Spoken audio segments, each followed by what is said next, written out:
You're tuning into Black and White Sports on YouTube. The no-holds-barred truth on sports.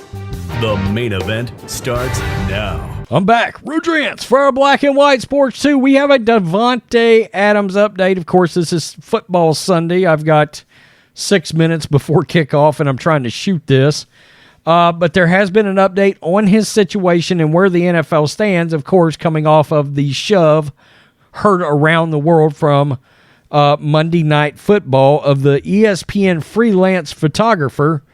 And, of course, that photographer actually filed a police report, assault, and the police have to follow up on that if a citizen actually files a report on that. So let's get to this. This is going to be from PFT on this one. Filing of assault charges apparently delays any discipline of Davante Adams. Now, there's a key takeaway here. There was a feeling that the NFL might just discipline Davante Adams in like a, we're going to fine him in a week-to-week game type fine. But that's not how this is going to work. It's going to fall under the personal conduct policy, it looks like, which is probably bad news long-term for Davante Adams. He's going to miss some games over this. After Raiders receiver Davante Adams was charged with assault following Monday night's two-handed shove to the ground of an ESPN freelancer at Arrowhead, we posed a simple question to the league. Will Adams' case play out under normal weekly disciplinary process for situations arising during games, or will Adams now be subject to potential punishment under the personal conduct policy? Ian Rappaport of NFL Media reports that discipline of Adams won't happen until the legal case is resolved. That's what's happening in the Alvin Kamara case right now over the guy he beat the hell out in Las Vegas during the Pro Bowl. While it's clearly not stated in the article, this necessarily means that Adams will be punished under the personal conduct policy, not the usual process for fining or suspending players for things happening during or after games.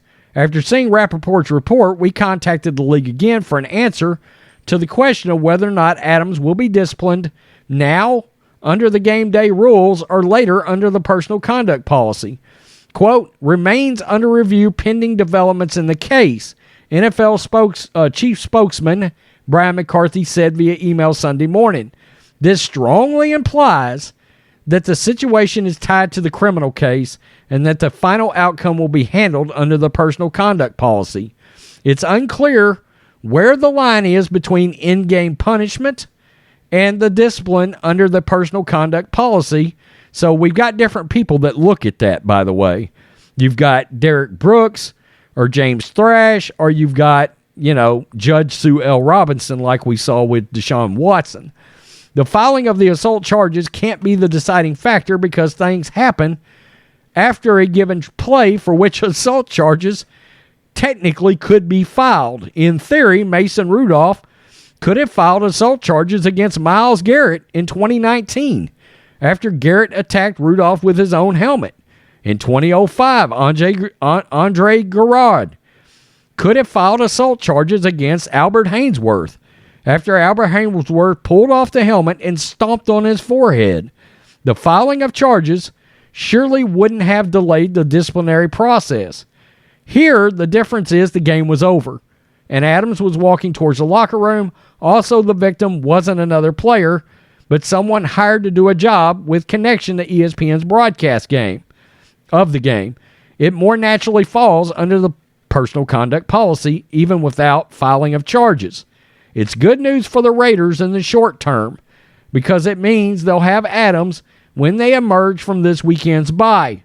Eventually, however, Adams is surely looking at some kind of punishment to be determined initially by Judge Robinson and to be finalized by the commissioner or designee, barring an agreed resolution to the situation.